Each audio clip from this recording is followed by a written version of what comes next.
Добрый день, коллеги. Все слышно, видно, я надеюсь. Мы рады приветствовать вас на вебинаре «Подготовка к итоговой аттестации по истории с использованием дистанционных форм обучения». Я позволю себе перед началом вебинара остановиться на том, что мы сегодня будем говорить не только об итоговой аттестации как таковой, но еще и о других оценочных процедурах, связанных с такими предметами, как история и обществознание в школе. Соответственно, посмотрим, каким образом можно к ним подготовиться посредством дистанционных форм обучения. Спасибо. Соответственно, если будут возникать вопросы, пожалуйста, пишите в чате. Буду стараться на них ответить по мере возможности. Итак, ну и в целом, если будут возникать какие-то вопросы уже после вебинара, то на слайде представлена контактная информация. Звоните, будем рады вам помочь. Прежде чем мы перейдем непосредственно к вопросу подготовки к итоговой аттестации в режиме дистанционного обучения, я позволю себе напомнить нам с вами всем, собственно, каким оценочным процедурам подвергаются наши обучающиеся.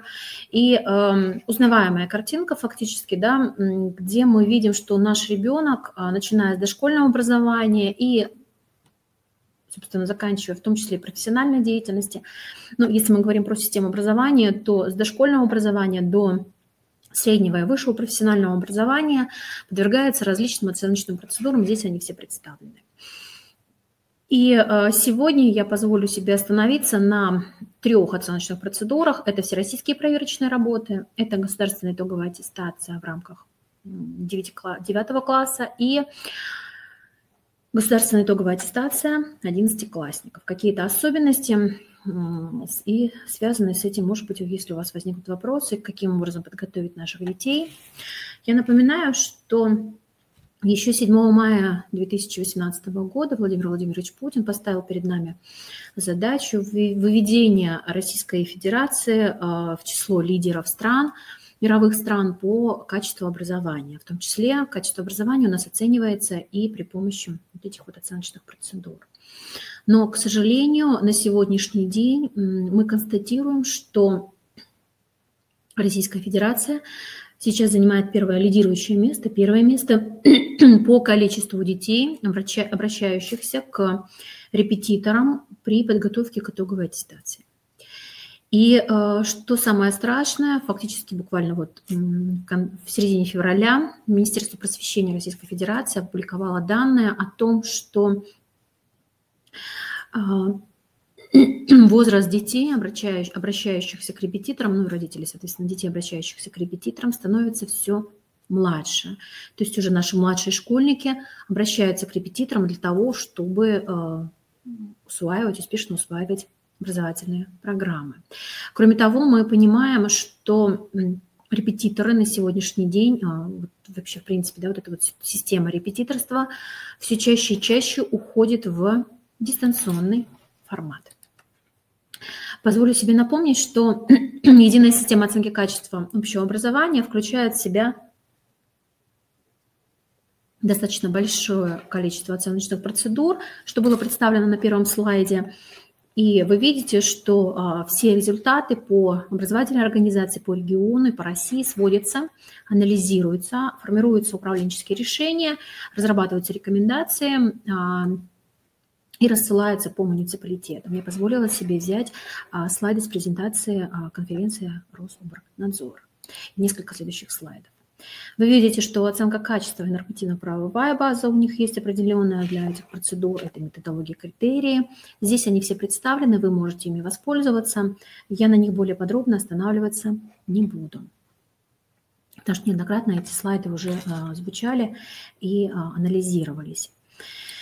О чем мы говорим? Мы говорим о том, что, посмотрите-ка, начнем с первых оценочных процедур, это всероссийские проверочные работы. В цифрах, если мы посмотрим, то все 85 субъектов Российской Федерации в 2018-2019 учебном году прошли эту процедуру. Вы видите, что количество людей, детей, обучающихся, подвергнутых этой процедуре, достаточно большое. И, соответственно, вы видите, какое количество образовательных организаций и в них участвовало. Если мы посмотрим на непосредственно Республику Коми, то здесь тоже выстроилась своего рода иерархия. Мы говорим о том, что всероссийские проверочные работы вписались в структуру республиканской системы оценки качества, как и государственная итоговая аттестация. И самое что важное, то, о чем неоднократно мы с вами говорим, необходимо сформировать позитивное отношение к объективной оценке образовательных результатов. И в этой связи только посредством вот этого позитивного отношения мы сможем сформировать справедливую и честную оценку в системе образования, то есть и как гарантию равных возможностей для всех участников оценочных процедур. Вы видите, что всероссийские проверочные работы, если начинались у нас с вами в 2015 году, небольшая статистика, по 2 предметам в одном классе, в 4 классе, около 18 тысяч ребят их писали, соответственно, 18 тысяч работ было написано, то сейчас, в 2019 году, вы видите, уже было написано около 200, свыше 200 тысяч работ. И вы видите, что и количество предметов, и количество классов у нас уже увеличилось.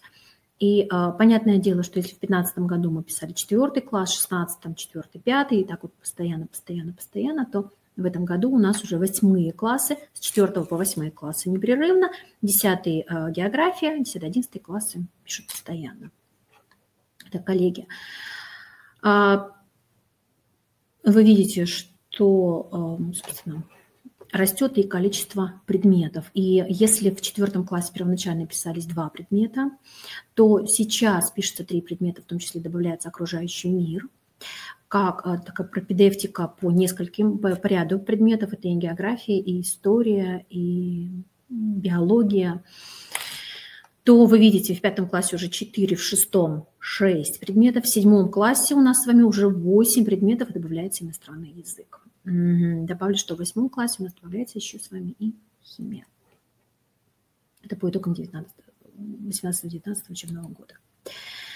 Давайте же посмотрим. Это были проекты расписания всероссийских проверочных работ на 2020 год. И 11 классы фактически у нас с вами успели написать предметы. Ситуация несколько изменилась с теми предметами, с теми классами, которые проведение всероссийских проверочных работ, которые было запланировано на период с 30 марта по 24 апреля. Вы видите, что мы прекрасно с вами помним, что вторник, четверг – это дни для написания всероссийских проверочных работ по выбору образовательной организации. И 8 класс, вы видите, четко было регламентировано, но глава Роспотребнадзора на прошлой неделе объявил, что несмотря на все карантинные мероприятия, всероссийские проверочные работы будут проведены в индивидуальном режиме. Каждый регион будет проводить, и как там было сказано, что задания будут фактически персонифицированы для каждого образовательной организации в зависимости от материала, изученного и пройденного. Итак, проект мы видели. Сейчас я позволю себе остановиться на заданиях всероссийских проверочных работ по истории и обществознанию. Говорю сразу, что всероссийские проверочные работы я включила еще задания и по обществознанию, по ОГЭ и ЕГЭ я остановлюсь только на истории, потому что иначе, да, простите, руководитель Роспотребнадзора, иначе затянется не на час, а на более. Итак, смотрите. Всероссийские проверочные работы по истории в 5 классе, 45 минут продолжительность, классика, ничего не поменялось, 2 части. Древний мир, первая часть, вторая часть задания по истории родного края, в данном случае по истории Республики Коми. И мы с вами прекрасно понимаем, что уже 4-й год мы будем писать всероссийские проверочные работы, и задания в 5 классе, они варьируются. То, что представлено в демо-версии, то, что получат наши дети, какие задания получат наши дети по факту, будут несколько видоизменены, но, тем не менее, практика показывает, что если мы проанализируем и с детьми просмотрим задания, именно вторая часть, связанная с историей родного края, с 5 по 8 классы, то задание может из этого спектра будет направлено на проверку знаний у детей 5 класса. Так, смотрите, в данном случае в демоверсии у нас следующий вариант. Укажите одного исторического деятеля, вашего земляка, жизнь которого была связана с вашим регионом или населенным пунктом. И задание номер 8. Чем известен ваш земляк, каков его вклад в развитие вашего региона или населенного пункта, или нашей страны, или мира в целом. Практика прошлых лет показывает нам с вами, что обучающиеся удивительным образом указывают в данном задании разные классы. Я напомню, да, что писали это задание.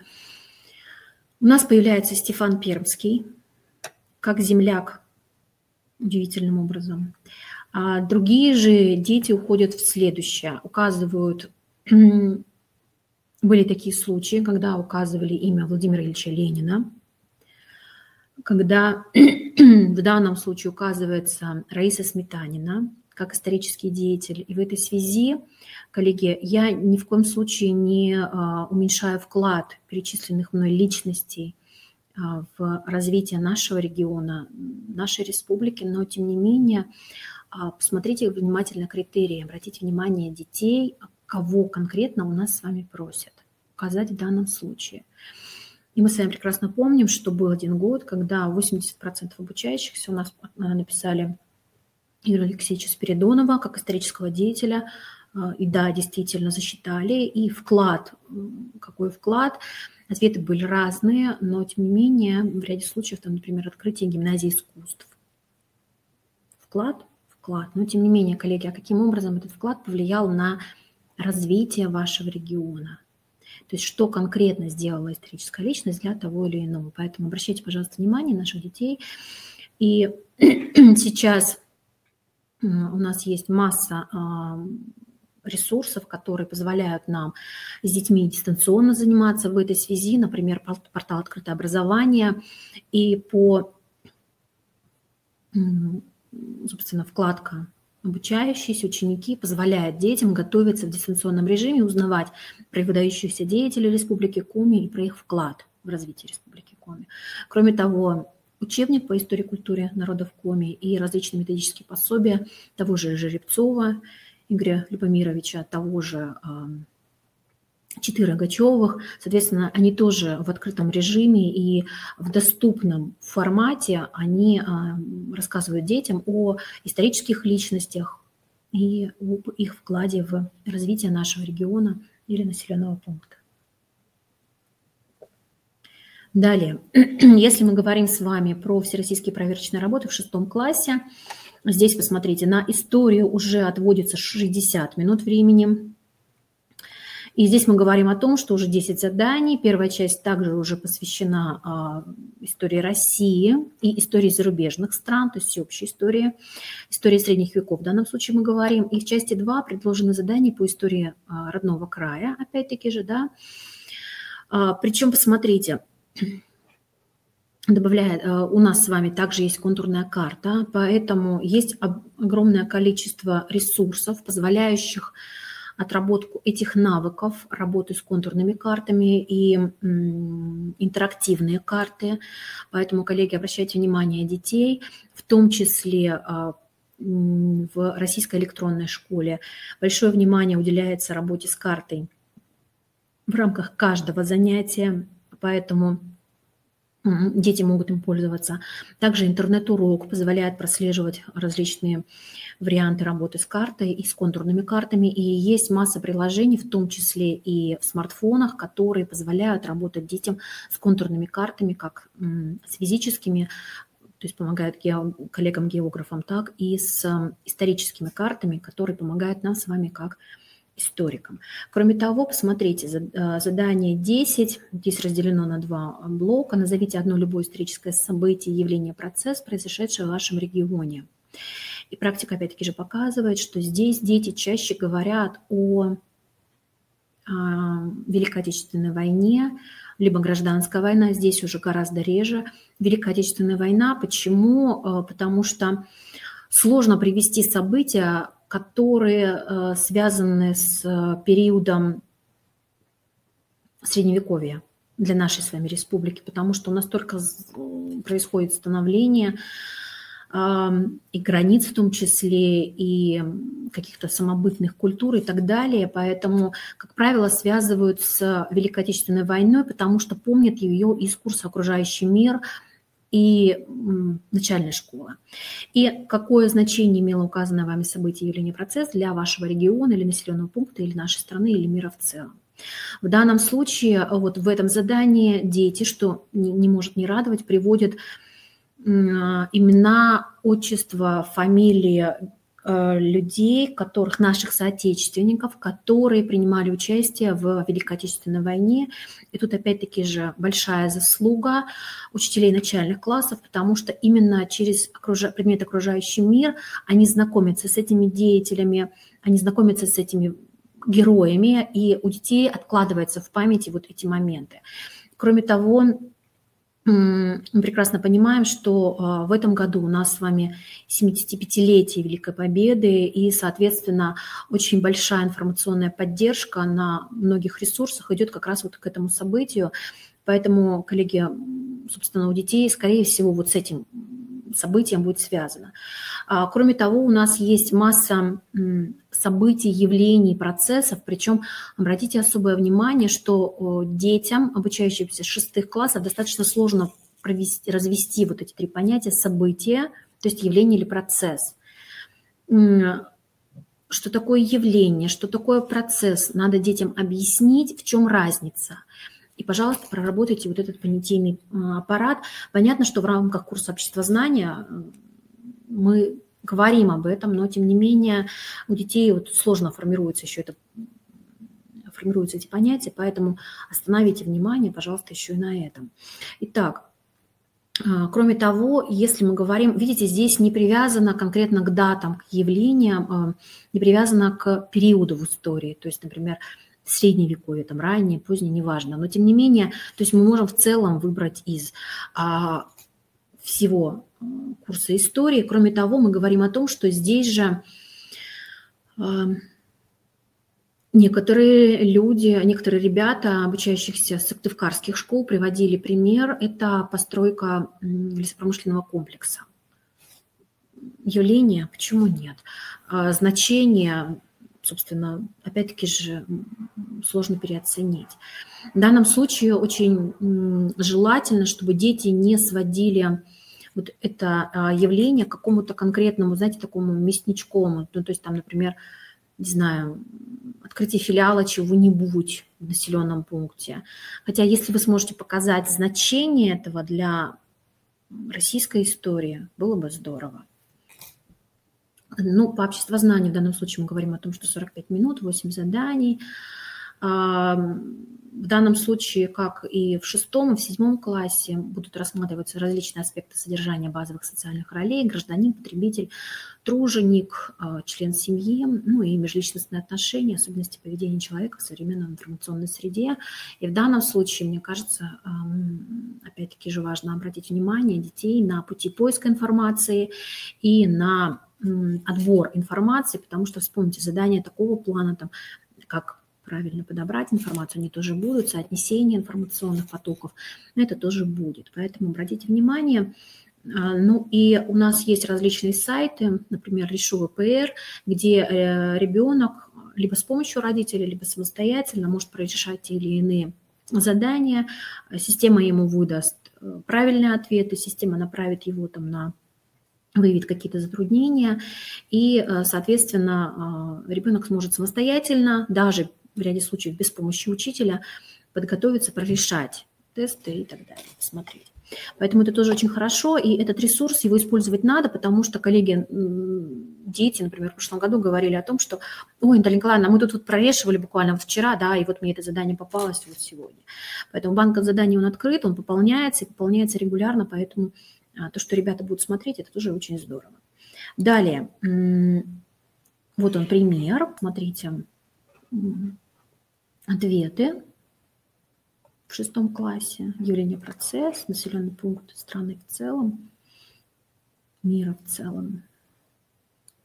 В данном случае, вы знаете, простите, коллеги, еще приводили как один из вариантов ответа, это проповедую проповедь Стефана Пермского, только почему-то его называли Стефана Пермского, и, собственно, распространение христианства. И как результат это то, что Республика Коми, тогда еще Коми-край, входит вот в единое пространство христианской Руси и становится частью целого. Ну, почему бы нет, да? То есть тоже один из вариантов. В данном случае будет процессное явление, да? Далее. При этом необходимо обратить внимание детей на то, что эти два вопроса у нас взаимосвязаны между собой.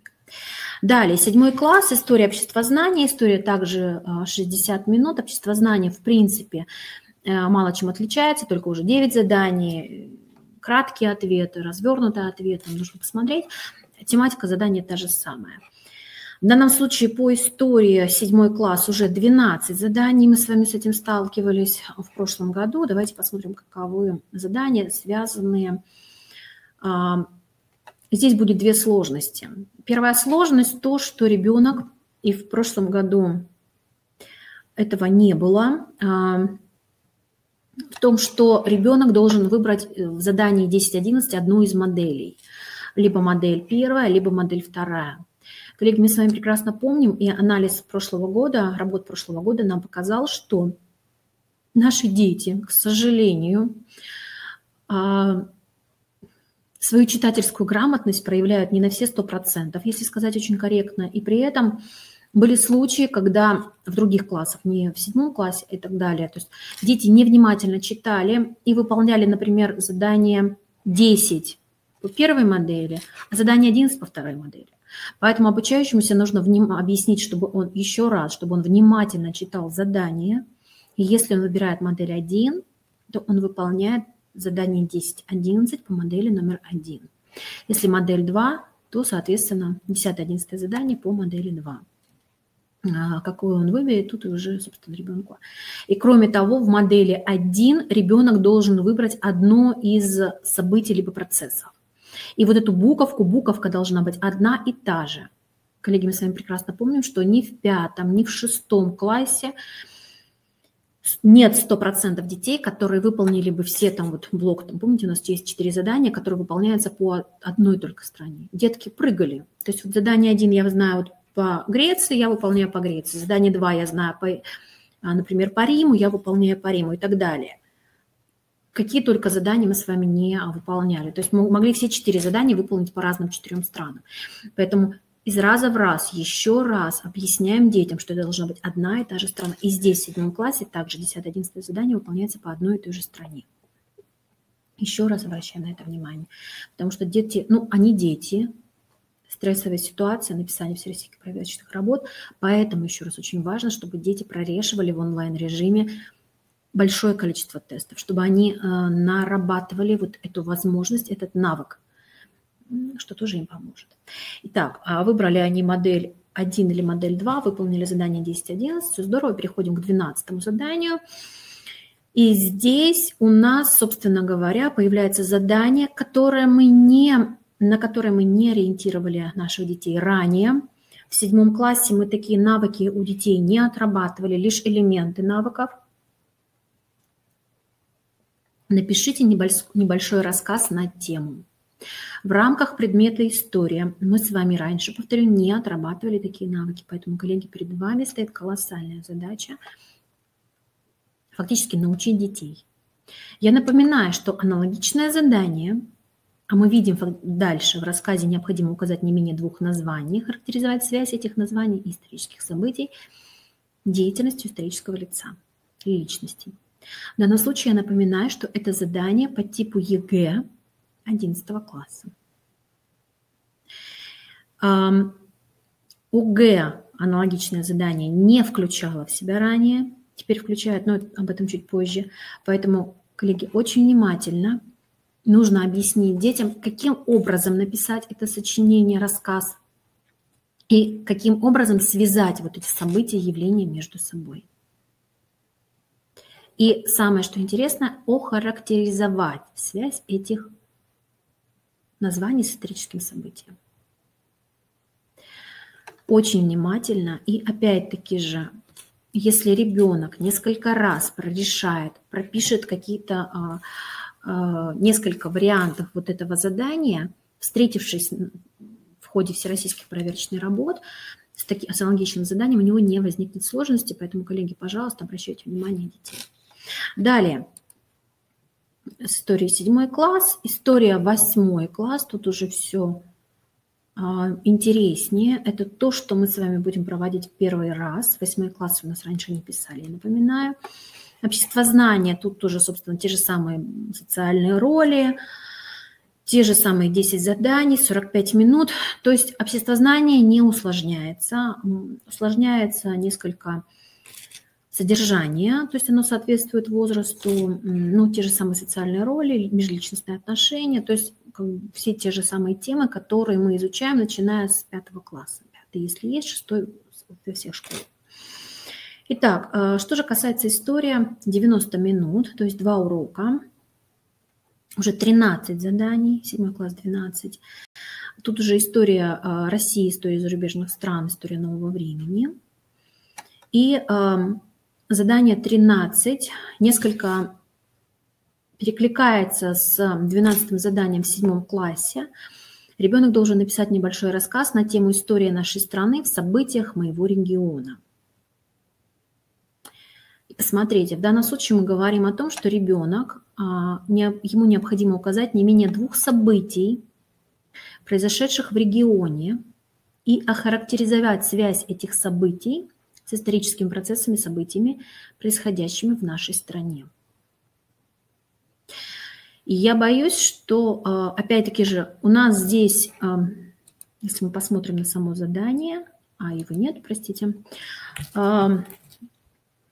то мы увидим, что нет привязки, опять-таки же, к периоду. Поэтому я боюсь, что ребята пойдут по пути наименьшего сопротивления, а именно Великая Отечественная война. И, собственно, ну, как вариант, наверное, можно использовать партизанское движение в Республике Коми, да, то есть гражданская война. Но 8 класс, гражданская война еще рано. Я напоминаю, что в 8 классе мы сейчас с вами доходим до 18 века, да, и достаточно сложно будет детям связать эти события.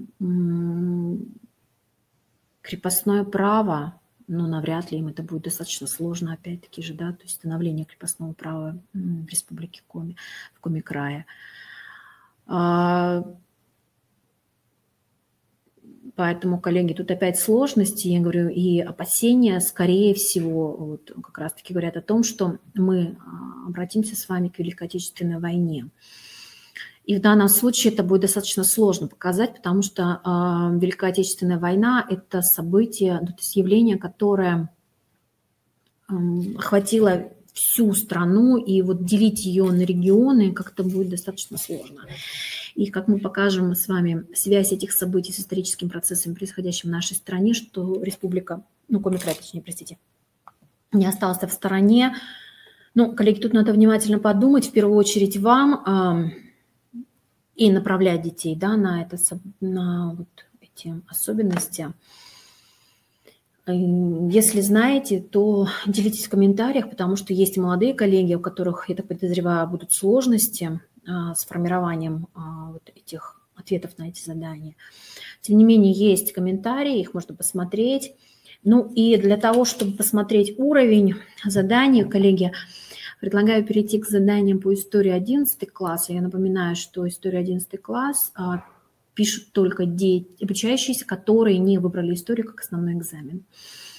И поэтому задание по истории также нацелено на 90 минут проверка. И работа состоит из 12 заданий. 10-е задание. Оно связано с региональной историей. Укажите одно название улицы любого населенного пункта, находящегося в вашем регионе, которое связано с историей региона или нашей страны. Используя знания по истории, объясните, почему в вашем регионе улица получила такое название. В вашем рассказе должно быть указано не менее 2 исторических фактов.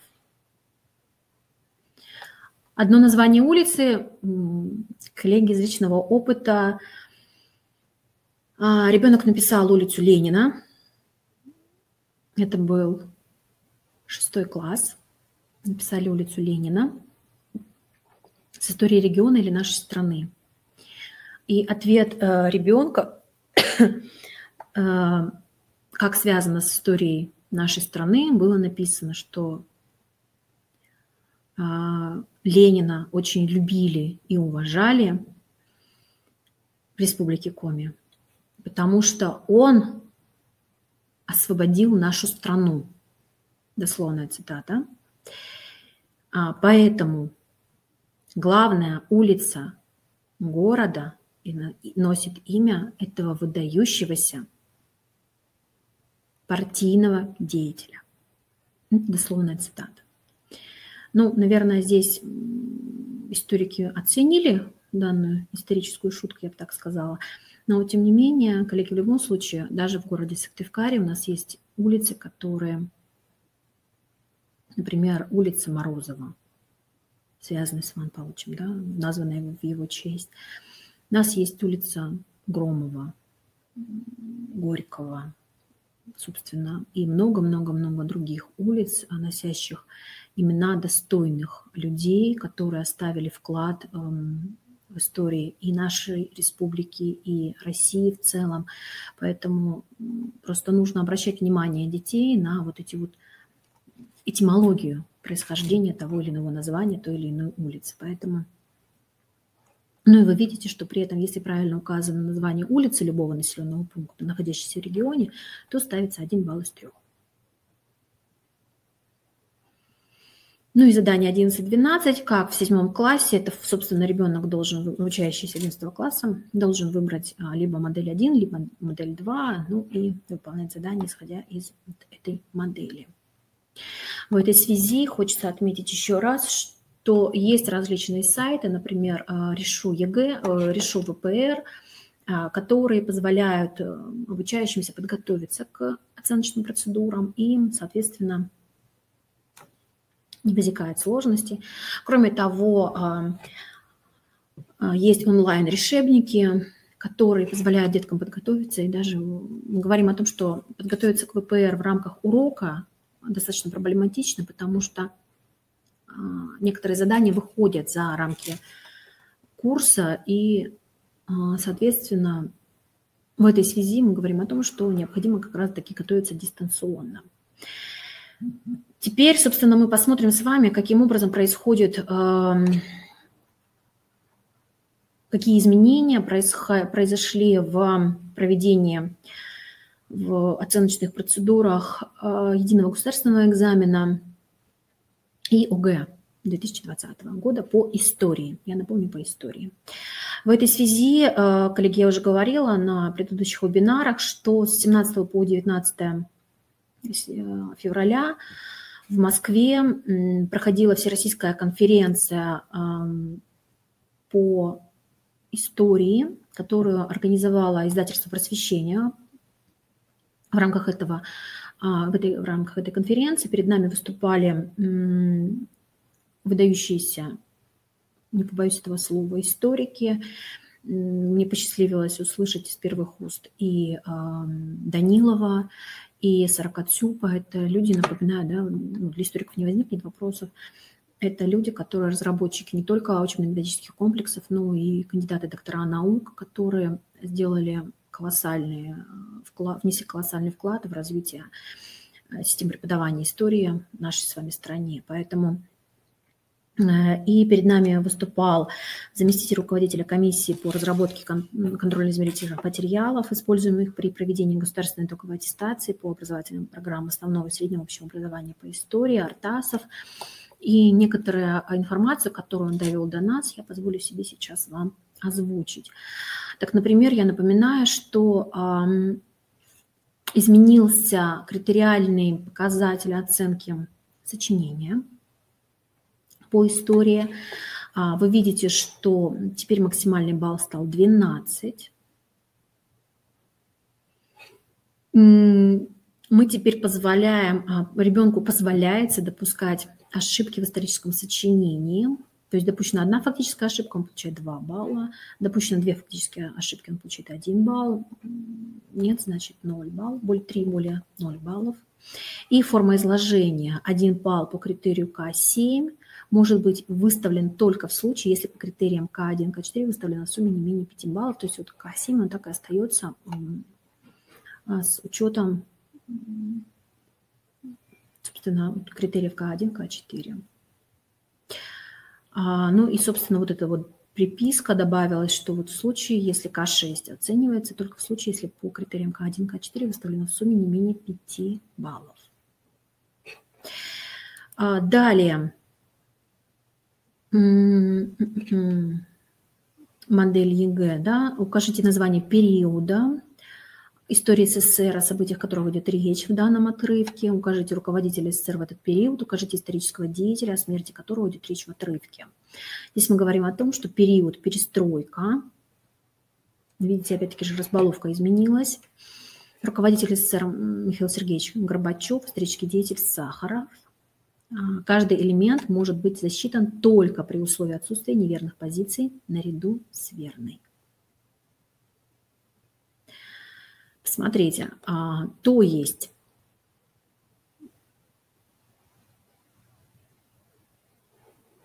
посмотрите-ка,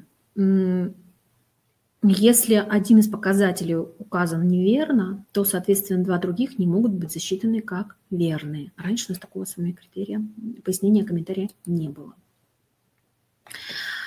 Далее, посмотрите, задание 24.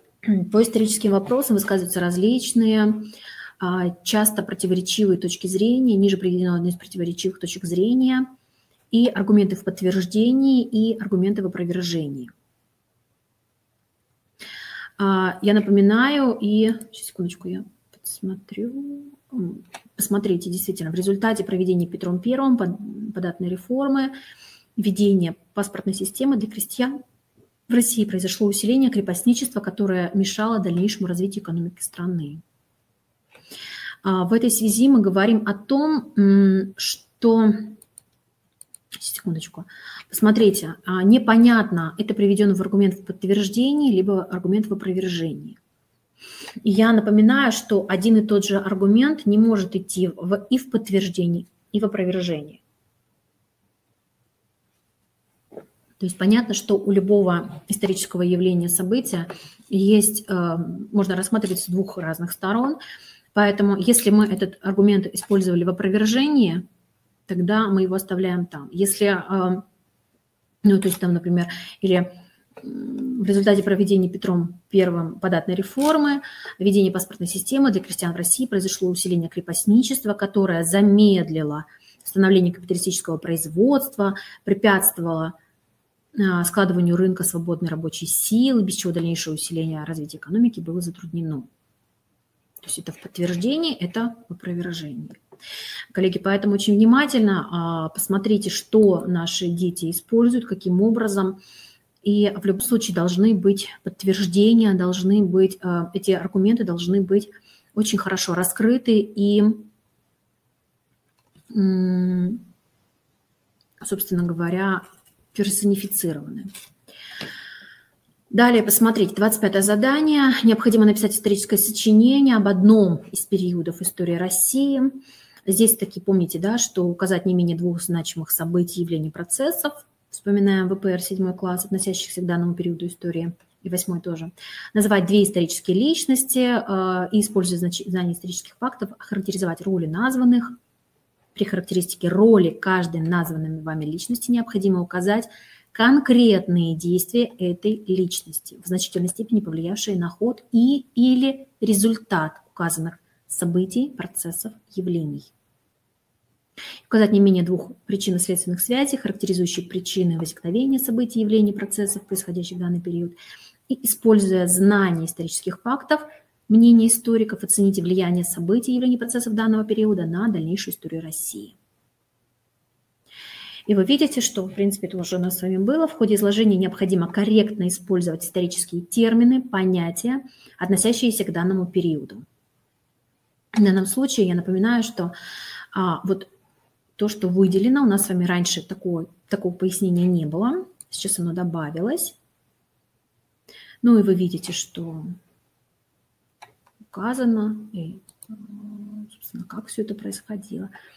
И посмотрите-ка данные, пояснение, что же такое конкретные действия.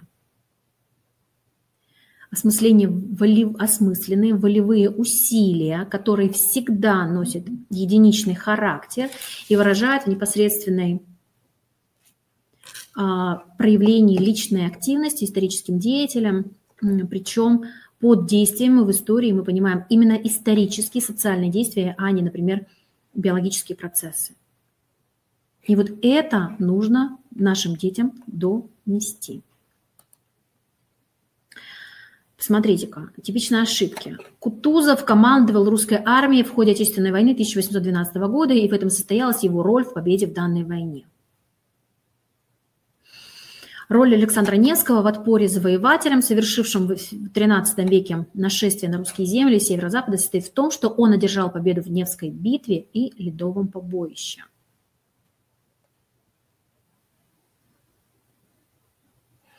Смотрите, Карамзин написал повесть «Бедная Лиза», конкретное действие, да, чем внес вклад в появление и утверждение сентиментализма в русской литературе. Вот тут расписано. Командовал русской армией, а что он сделал конкретно? Как? При помощи кого? Каких способов? То есть его конкретное волевое решение. То есть, например, Александра Невского в «Отпором завоевателей» в том, что он использовал такую-то технику ведения войны. Тогда да. Далее. Еще в этот период Михаил Юрьевич Лермонтов написал стихотворение «Смерть поэта», которое посвящено гибели Александра Сергеевича Пушкина. И дальше-то что? Николай I лично вышел на Сенатскую площадь к восставшим и пытался уговорить их разойтись. А дальше-то что? То есть, да, понятно, что ребенок попытался как-то вот конкретное волевое действие, вышел, а дальше-то что? Где влияние вот этого его действия на дальнейшее историческое событие? Далее, немножечко себе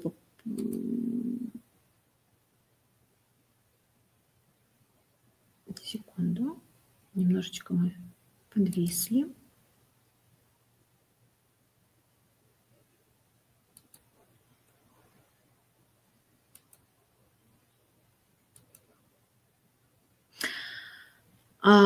Посмотрите,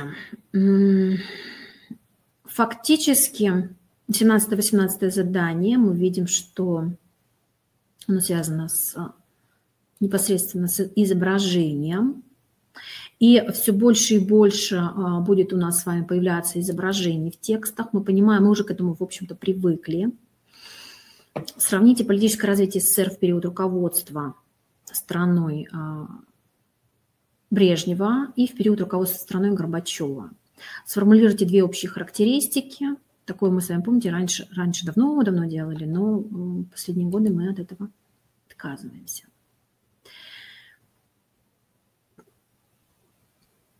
Представлены характеристики.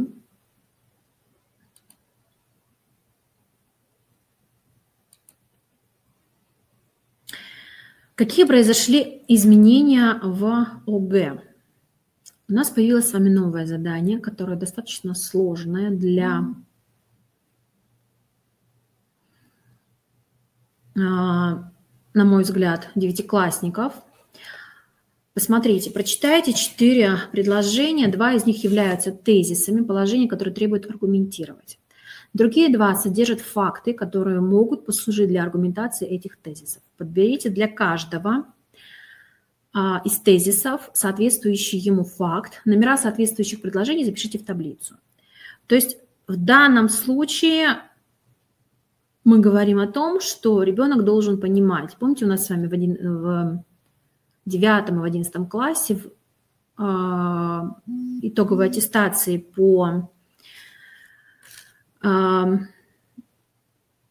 обществознанию было такое задание. фактический характер суждения. Что-то у нас было. Явление, событие, да, то есть ребенок должен был разнести эти понятия. Сейчас вот это вот задание у нас перекочевало в задание ОГЭ 9 класс по истории. То есть ребенок должен выбрать тезис и подкрепляющий его факт. Тезис и факт. Далее, новое задание, которого раньше не было, изменяется. Укажите век, когда произошло событие. Фактически мы говорим, это задание пришло к нам из ЕГЭ по истории. И назовите военачальника, командующего войсками, по ходу которого обозначил в легенде схемы цифрой, определенной цифрой. Мы видим, что, собственно говоря, какому периоду посвящена данная карта, какому событию. Можем догадаться, о каком военачальнике идет речь. Но я напоминаю, что раньше у нас с вами таких заданий не было. Ну и 10-е – это задание, которое связано, собственно, с картой. Прочитайте отрывок из сочинения историка, укажите цифру, обозначенную на схеме города, название которого пропущено в данном отрывке, ну и московский князь призвал и так далее, и так далее. И ребенок должен указать цифру, то есть в каком из 4 городов произошло данное событие или явление. Я напоминаю, что это задание к нам пришло из ЕГЭ. Далее, опять-таки же новые задания, которые к нам также пришли из заданий ЕГЭ 11 класса. Это работа с иллюстрациями. То, чего у нас в 9 классе не было. Должны соотнести митрополит Иларион. Собственно, понимаем, да, о чем идет речь. Поэтому...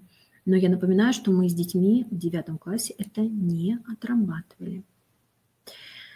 Смотрите, появляется новое 18-е задание. Предпосылок к началу проведения в России великих реформ 60-70-х годов. Нужно выбрать. Объясните, как выбранное вами положение связано с началом проведения в России великих реформ.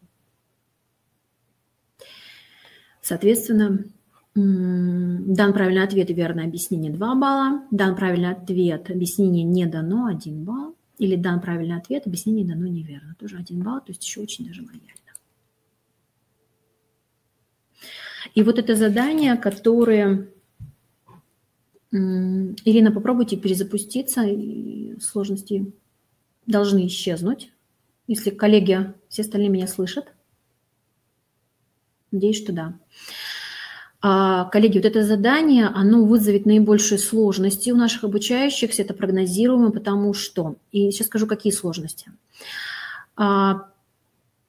Посмотрите, ребенок должен прочитать текст, найти в нем ошибки. Сейчас, секундочку, отвечу коллегам. Должен, наверное, найти ошибки. Сложность заключается в том, что ребенок не всегда вот в таком формате видит, в таком формате мыслит. О чем я говорю? Ребенок нашел ошибку и на автомате записал просто правильный ответ, не указав, какую ошибку он изменяет. В данном случае мы просто не засчитаем. Мы просто не зачитаем ее как правильный ответ. В данном случае фактически, например, да, он увидел православие, демократия, народность. Уварова. Понятно, что он изменит, но он может просто не записать ошибку, которую он, или декабристы, славянофилы, да, то есть, понятное дело. Поэтому, коллеги, обратите внимание детей на формат записи ответа на данное задание, потому что мы не работали. И в этой связи я сейчас попробую, коллеги, в данном случае, посмотрите, пожалуйста, будет ли видно, а я попробую, собственно, первый раз такое делать. Я сейчас вам покажу те сервисы, которые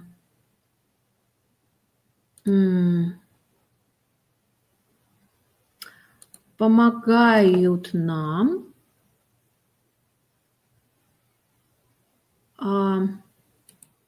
просматривать и подготавливать детей к, собственно говоря, к работе и к описанию итоговых работ.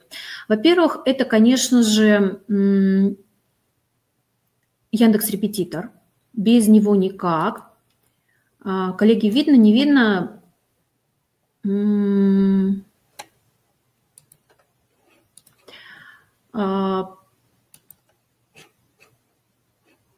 Сейчас, секундочку.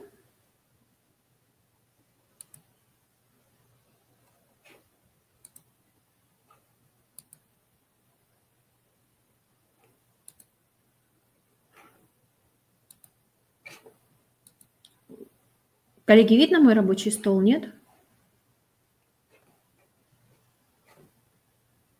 Угу. Хорошо. То есть я хотела бы поделиться с вами, тогда я буду это делать в чате, чтобы была уверена. Есть очень хороший ресурс.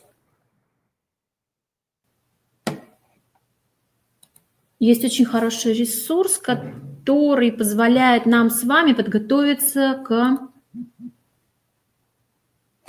подготовить детей, и в том числе самостоятельно детям, подготовиться к различным видам процедур, в том числе и оценочным процедурам.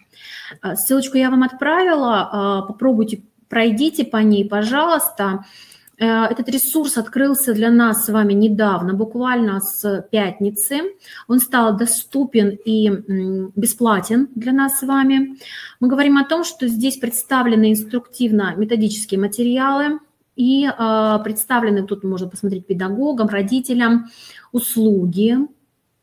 Ну и в том числе посмотрите, пожалуйста, первая страничка, куда я вас, собственно, вывела. Это и тематические диагностики, и обязательные диагностики по общеобразовательным предметам, и, в общем-то говоря, всероссийские проверочные работы, подготовка государственной итоговой аттестации, и в том корректирующие обязательные диагностики, вы посмотрите, там есть 9, 10, 11 классы, все общеобразовательные предметы. В чем плюс этого ресурса? В том, что этот ресурс позволяет нам с вами подготовиться, детям самостоятельно подготовиться, и в том числе не только в офлайн режиме, но еще и ребенок пишет работу. Те задания, которые предполагают тестовый ответ, да, нет там или выбор какой-то вариативности, ему приходят ответы правильно-неправильно. Там, где предполагается открытые вопросы, соответственно, проверяет конкретный человек, педагог, закрепленный за этим ребенком, не мы, а педагог Московского центра качества образования.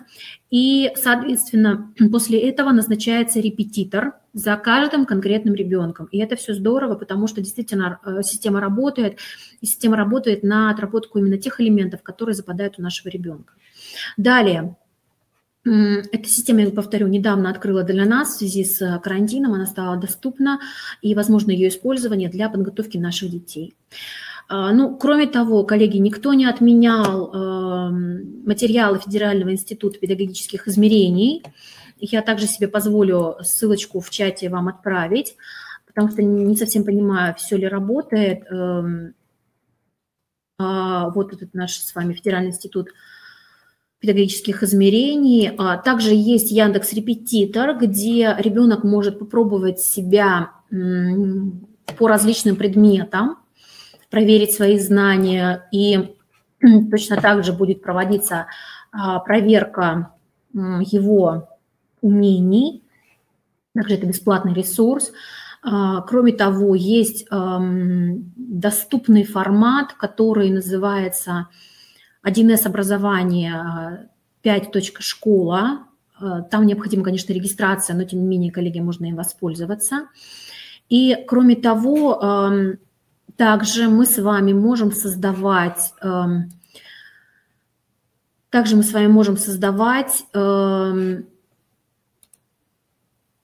различные опросники, различные варианты подготовки детей к государственной итоговой аттестации в рамках, например, Google формы, классика жанра, никуда от них не уйдешь, наверное, самый простой вариант. Google опросники, которые, да, конечно, 21 век на дворе, и уже многие от них отошли, но тем не менее. Есть также различные, например, платформа Moodle, которая также позволяет нам создавать различные формы репетиционных контрольно-измерительных материалов. Кроме того, есть такие всем вам известные, но я опять-таки же себе позволю напомнить об этом формате, в этом портале. Собственно, решу ЕГЭ, сдам я, да, никто от него не отходил, потому что на сегодняшний момент очень быстро обновляется этот бесплатный ресурс абсолютно, и очень удобно детям раздавать. И, коллеги, можно создавать, опять-таки же, российская электронная школа, РЭШ, позволяет нам готовить детей и выдавать им задания в рамках подготовки к государственной итоговой аттестации, к всероссийским проверочным работам.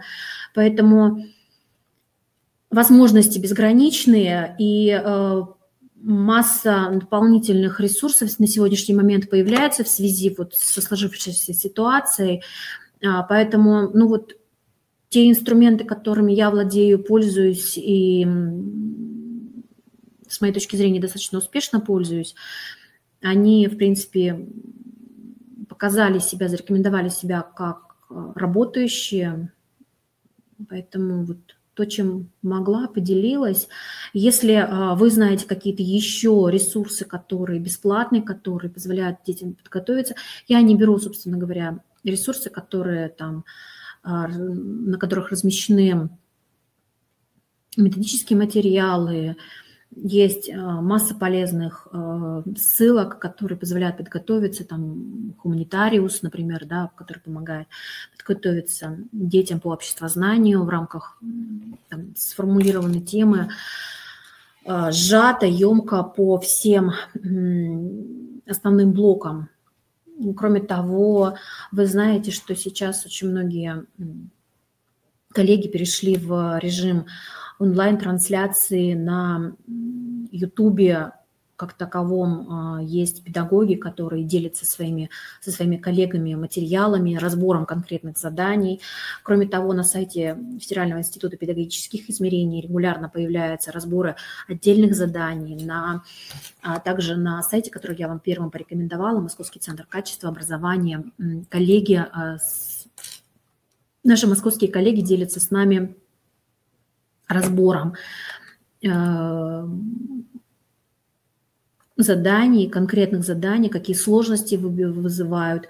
Также подготовили серию вебинаров и для нас, и для детей в рамках подготовки к итоговой аттестации. Поэтому, коллеги, наша с вами задача на сегодняшний момент – это вот в таких вот условиях, когда мы фактически уже на месяц выпали из образовательного онлайн, скажем так, вот, да, образовательного пространства, процессы с нашими детьми, подготовить их к итоговой аттестации, потому что действительно достаточно сложно, когда не вот так вот один на один общаешься с ребенком, а вот так вот удаленно, не видишь, чем он занимается, что он делает и каким образом он это делает, и готовится ли вообще, да. Но, тем не менее, мы поставим такие условия, когда ребенка подготовить надо, и дети хотят готовиться, и замотивированные. И самое, что сложное, как все говорят наши коллеги федеральные, это смотивировать ребенка, сесть и самостоятельно заниматься в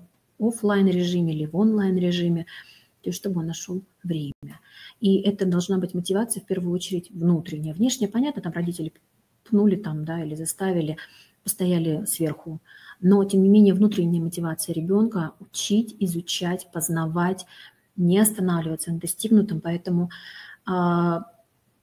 коллеги, на сегодняшний день много интересных сайтов разработано, много интересных ресурсов. И в том числе есть масса ресурсов, где буквально за 5-7 минут детям разъясняются сложнейшие темы. Например, если мы возьмем